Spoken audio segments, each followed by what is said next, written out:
रियाज फतेहाना साहब, जब इमरान खान साहब पाकिस्तान के वज़ीर आज़म थे तो 2018 में इसी तरह एक सियासी जमात ने एक एहतजाज का धरने का ऐलान किया था, तो उस वक्त खान साहब ने वज़ीर आज़म की हैसियत से क्या कहा था, ज़रा सुने। इसका मतलब सड़कों पे आ जाएंगे, मुल्क को रोक देंगे। यानी कोई मुल्क चल सकता है ऐसे? और इसका नुकसान किसको है? हमारे पाकिस्तानियों को, अवाम को नुकसान है, गरीब लोगों को नुकसान है। सड़कें बंद कर रहे हैं, लोगों की रोजगार जा रहा है। जो बेचारा दिहाड़ी में जिसने आके मजदूरी करनी थी, जब मुल्क रुक जाएगा वो किधर से बच्चों का पेट पालेगा? मैं आज अपनी अवाम सबसे ये कहना चाहता हूं, किसी सूरत आपने इनको आपको उकसाने नहीं देना। ये कोई इस्लाम की खिदमत नहीं हो रही, ये मुल्क से दुश्मनी हो रही है। ये मुल्क दुश्मन अनासर इस तरह की बातें करते हैं। अब वो वज़ीर आज़म नहीं है, अब शहबाज शरीफ साहब वज़ीर आज़म है, तो अब वो भी यही मौक़िफ़ रखते हैं जो इमरान खान साहब का बतौर वज़ीर आज़म था। देखिए अहमद मीर साहब, उन्होंने ये बात उस वक्त भी सही कही थी और अब भी, कि सड़कें बंद नहीं करनी चाहिए। हाँ, सड़कें पिछली गवर्नमेंट, जो हमारी गवर्नमेंट थी, हमने सड़कें बंद नहीं की थी। उस वक्त अपोजिशन बंद कर रही थी और आज हुकूमत सड़कें बंद कर रही है। हम तो यही तक उसे अपने मौक़िफ़ पे कायम है कि सड़कें बंद नहीं करनी चाहिए, क्योंकि उसमें सारे हमारे वर्कर तो नहीं आ रहे ना, आम लोग आ रहे हैं, आम ट्रैवलर्स और लोगों ने कहीं शादी पे जाना है, कहीं किसी ने फौतगी हो गई है। और दूसरी बात मैं एक और इम्पोर्टेंट करना चाहता हूँ, कल 25 मई है, कल हुर्रियत पसंद कश्मीरी रहनुमा जो हैं यासीन मलिक, उनकी सज़ा सुनाने के बारे में मुतवक्को है। और आपने देखा होगा कि उनकी अहलिया मोहतरमा मशाइल मलिक ने हुकूमत से अपील नहीं की, इमरान खान से अपील की है कि आप इस पे आवाज़ बुलंद करें। ये एतमाद है कश्मीरी हुर्रियत पसंदों का इमरान खान पे, और ना एतमादी है मौजूदा हुकूमत पे। लेकिन मशाल मलिक साहब और उनकी जो बेटी हैं रज़िया सुल्ताना, उन्होंने ये भी कहा है कि लॉन्ग मार्च 2 दिन आगे ले जाएं। नहीं, लेकिन मशाल मलिक तो, उनकी बच्ची तो बहुत छोटी है ना जी, और उसमें देखें कि अभी उनका ये मुतालबा, फिर सबसे बड़ी बात यह कि हमने 5 अगस्त 2019 का जो एक्ट था इंडिया का, उसके बाद हमने टोटल तल्लुकात फ्रीज़ कर दिए थे इंडिया से। मौजूदा हुकूमत ने वो तल्लुकात बहाल कर दिए। ये वो वजह है जिससे एक रॉन्ग मैसेज है पूरी कश्मीरियों में, जो हमने अखबारों में देखा सुना है। देखा आपने, चलो अच्छी बात है कि नहीं बहाल किए, लेकिन किए तो नहीं किए। दूसरी बात मैं और कहना चाहता हूँ कि इस वक्त तो पूरे मुल्क में जो मुझे इन्फॉर्मेशन मिली है, मोटरवेज़ पे, इंटरचेंज पे, नेशनल हाईवेज़ पे, लाहौर से निकलने के जगह जगह कंटेनर रख के रास्ते बंद कर दिए जा रहे हैं। मेरा ख्याल ये इकदाम दुरुस्त नहीं होगा, ये आइन के से भी मुतसादम है। आइन के आर्टिकल 15 का मैंने जिक्र किया था। नंबर 2, लोगों के घरों, मेरे हल्के में ज़िला टोबा, टेक्सिंग, कमालिया, पीरमल, गोजरा, फैसलाबाद, झंग, चनियोट, हर जगह से मैसेज आ रहे हैं कि लोगों के घरों में घुस के उनको पकड़ा जा रहा है। ना उनके पास अरेस्ट वारंट हैं, ना कुछ डिटेंशन ऑर्डर्स हैं। ये मेरा ख्याल ये भी मुनासिब नहीं, लोगों से बहुत ज़्यादती हो रही है, घरों की भी चादर और चार दीवारी की तौहीन की जा रही है। और इसके बाद मैं एक और बात ये कहना चाहूँगा कि फ़ायदा उठाते हुए कि हमारे मिनिस्टर प्लानिंग एंड डेवलपमेंट यहाँ तशरीफ़ फरमा है, ये जो ट्रेंड है ना, जब हुकूमत बदलती है तो ऑन गोइंग मनसूबों को भी बंद कर दिया जाता है, और ये तरीका मुनासिब नहीं होता, पैसा ज़ाया होता है। सड़कों पर पत्थर पड़ा हुआ है, आपने कहा तो सड़कें बंद कर दें, और लोग बेचारे आम चलने से भी दो, ये कभी ये चीज़ हुकूमतों को फ़ायदा नहीं पहुंचाती, उल्टा हुकूमत का और रिएक्शन होता है। तो इन्होंने मनसूबे बंद किए। मुझे पता चला था कि वो, मैं गुजारिश करूंगा कि ये ऐसा काम ना करें, इससे जो ऑन गोइंग प्रोजेक्ट्स हैं उनको मुकम्मल होना चाहिए। जो आप अपने शुरू करेंगे वो होते रहेंगे।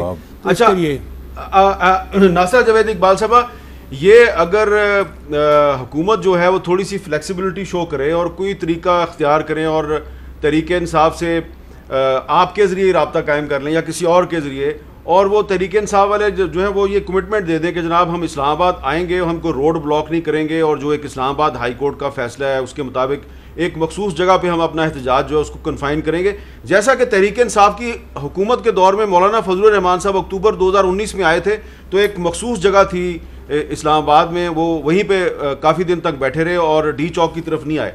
कोई ऐसा रास्ता निकाल के अदालत के फैसले के मुताबिक जो है तो कोई ये मामला बेहतर हो सकता है? अगर कोशिश की जाए तो यकीनन हो सकता है, और मैं तो अगर इसमें कोई किरदार अदा कर सकूं तो मैं हर वक्त इसके लिए तैयार हूँ। अव्वल तो मेरी बात कौन सुनेगा, लेकिन आपका मीडिया का बहुत बड़ा किरदार है। मीडिया को हर वक्त लोगों को ये सुझाने की ज़रूरत है कि आप अफ़हाम व तफ़हीम से अपने मसाइल हल करें।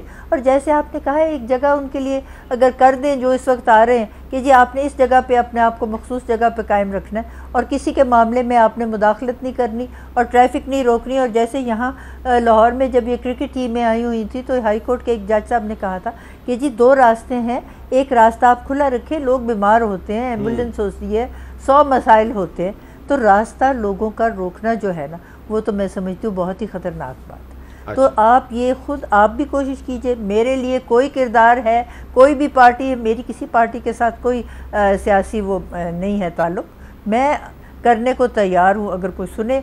बल्कि एक शख्स का ये काम नहीं, कोई कमेटी बनाए, कमेटी बनाए, उसमें बुज़ुर्ग भी हों, उसमें नौजवान भी हों, और कोशिश करें कि तमाम आपस में जो हमारे मामलात हैं, जो मसला है, अगर इलेक्शन कराने का मसला है उसको भी हल किया जा सकता है। अब कोई इतना लंबा तो वक्त रह नहीं गया, तो कोई दरमियानी राह निकालें, क्योंकि मैं समझती हूँ जो इस वक्त आ भी गए हैं इक़्तिदार में, उनके लिए बहुत बड़े मसाइल हैं कि वो कैसे चलाएँगे।